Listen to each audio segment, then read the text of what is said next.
The Black Winter is coming. It will be a very cold winter. A bloody winter. A deadly winter. The weak will disappear.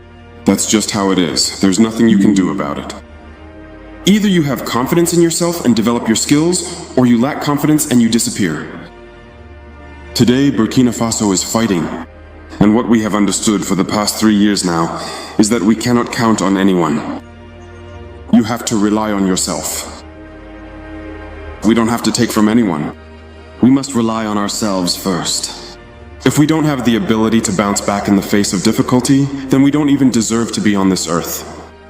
Hold on, brothers and sisters. In a shocking move, the Prime Minister of Senegal, Ousmane Sonko, has joined Traore. In his speech, Ousmane Sonko has said, Africa has no friend. If you think Africa you have a friend who will help you at difficult time, you must understand this time Africa has no friend. Let me take you to a speech that has sparked and went viral on social media from Senegalese Prime Minister Ousmane Sonko. We are experiencing rather unusual times, very dark moments, extremely delicate situations whose consequences and implications we must fully consider.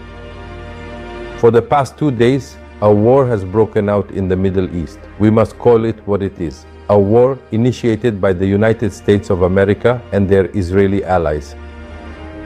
They have chosen to strike a country, namely Iran, and they have triggered that country's response, which has set the entire Gulf region ablaze.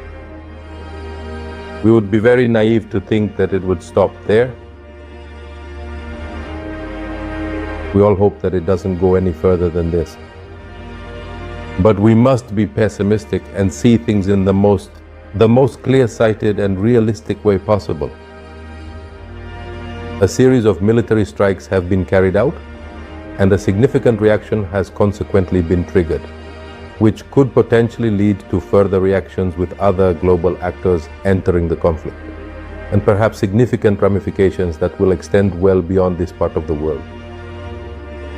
It is deeply deplorable and profoundly tragic because at the very core of the matter, we find ourselves in a situation where for over a year now, we have been witnessing with our own eyes the replacement of the global social contract by a return to a primitive state of nature.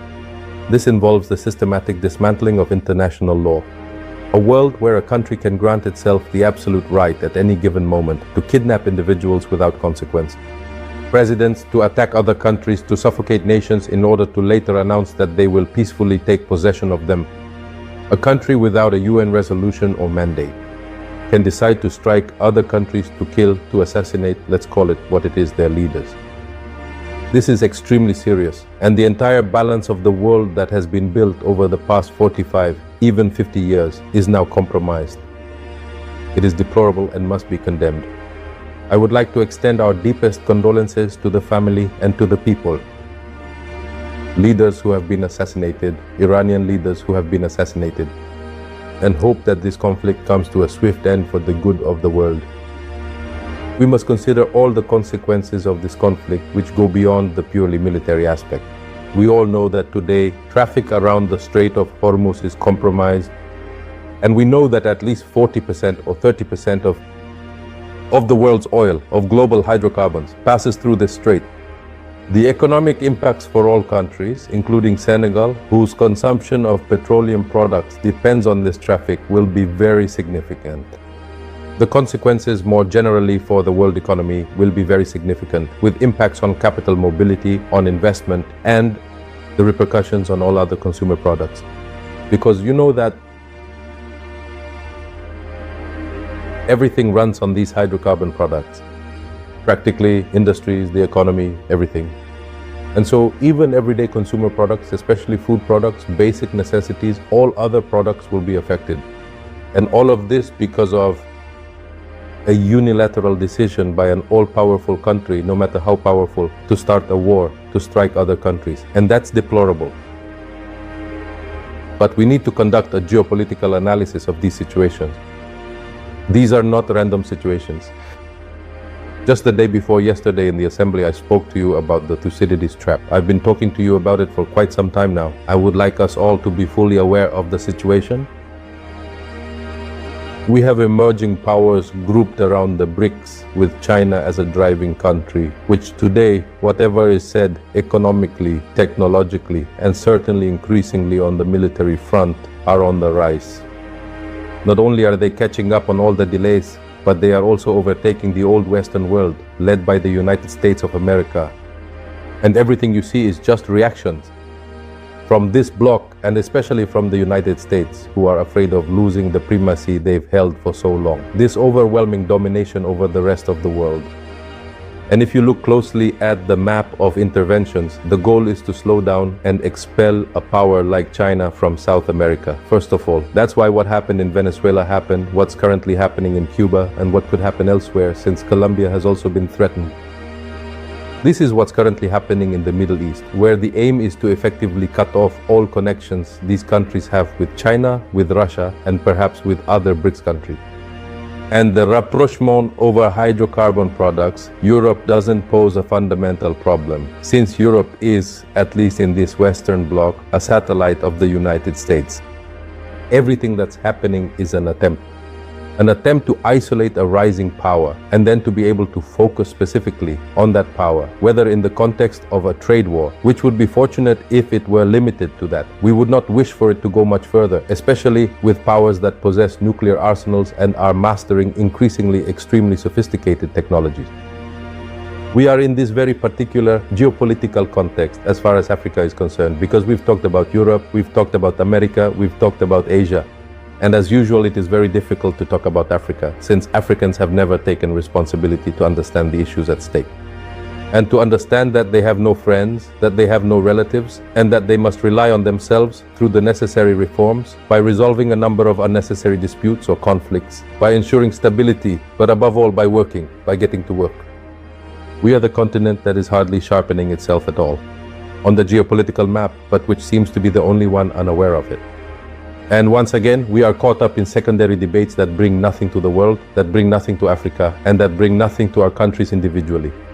This Africa that has never truly emerged from under the yoke of colonization, because what is happening now is a kind of reiteration by certain empires of a colonial will.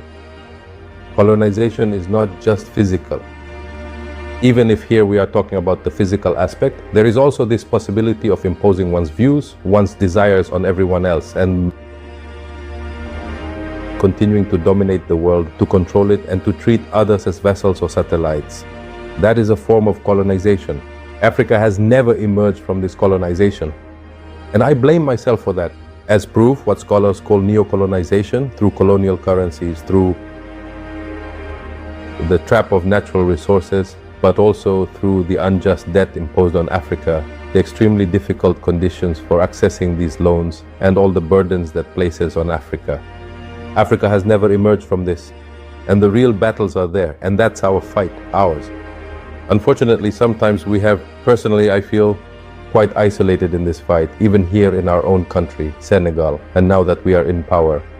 And these are the issues that we need to understand. I want every activist, both men and women, to understand that our struggle goes beyond future and pointless debates about schemes and manipulations, politicians. Mboki Adnobi Jaraswana. We cannot understand this if we cannot understand. Adnobi, in the comments, we know that everything happening right now has an impact on our lives, on our development, and on our laws. Because people don't know it, human beings are predators.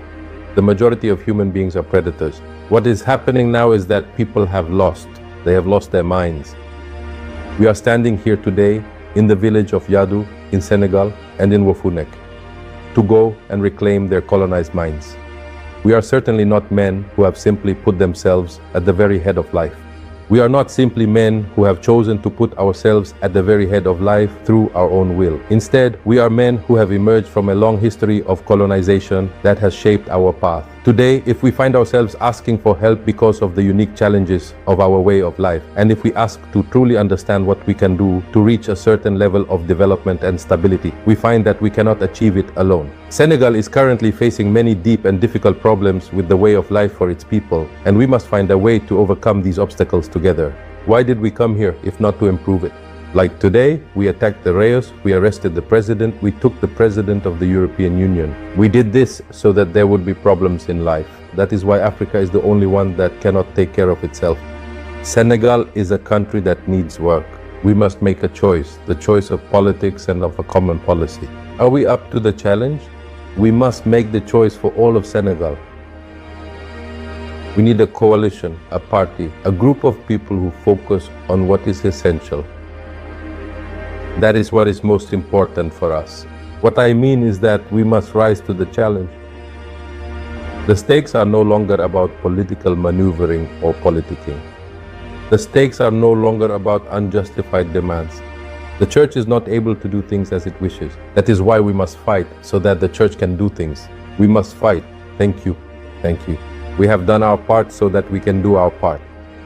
If we had been able to do our part, we could have done our part. If we had been able to do our part, we could have done our part. If you have any questions, you can go see Russia and Ukraine. I wrote a documentary for you on this subject.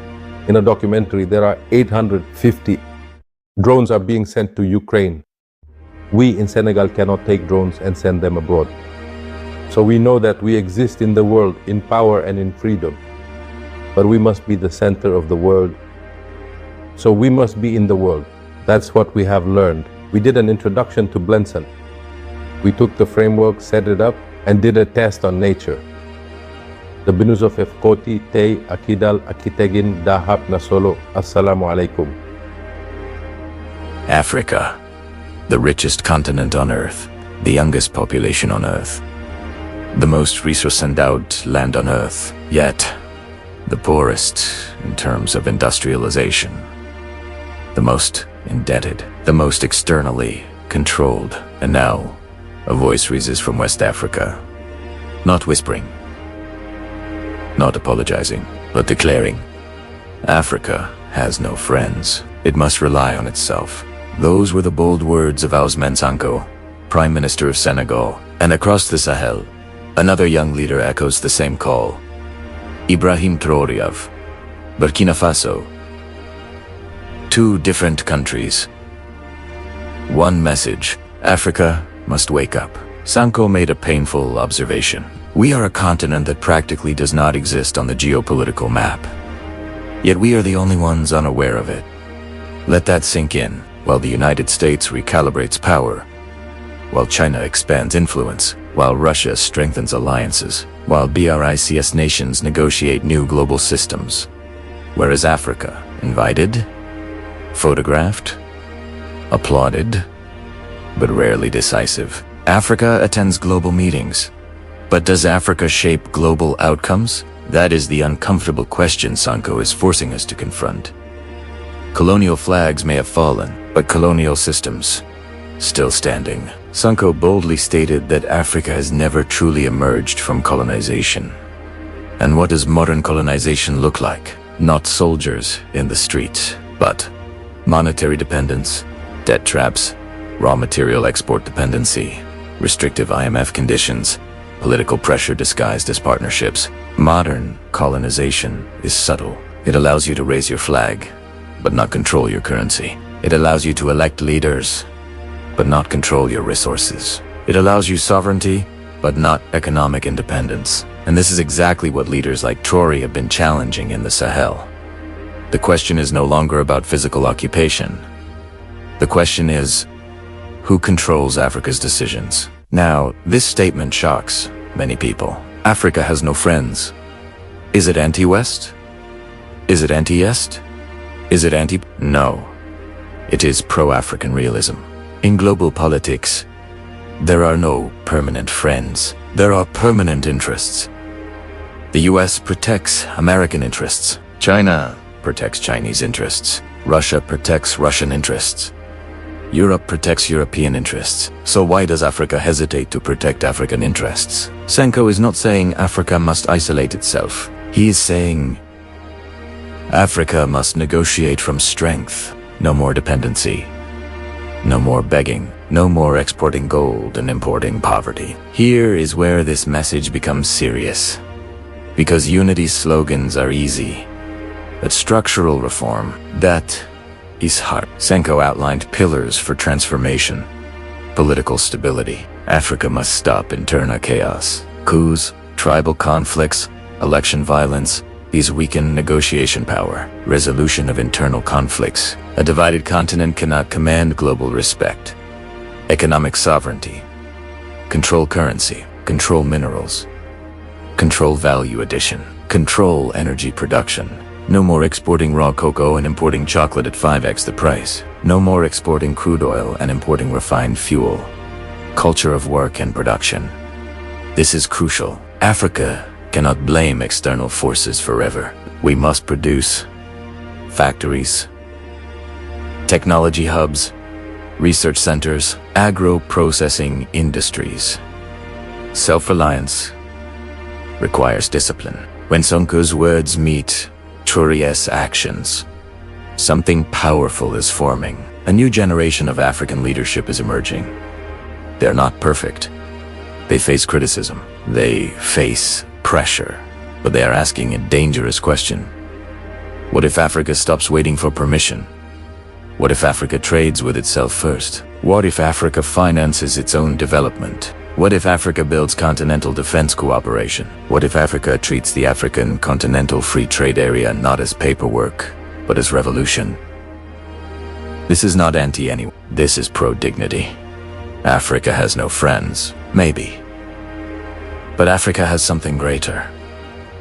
1.4 billion people, 60% of the world's arable land, critical minerals powering the global green transition, the youngest workforce on Earth. The world does not ignore Africa because it is weak.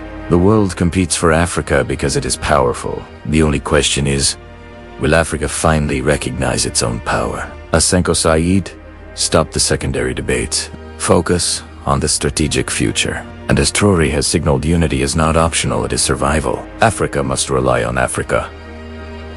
If you believe Africa's future is in African hands, type unity in the comments. If you believe Africa must move from speeches to factories, type production. This is not just a video. It is a wake-up call.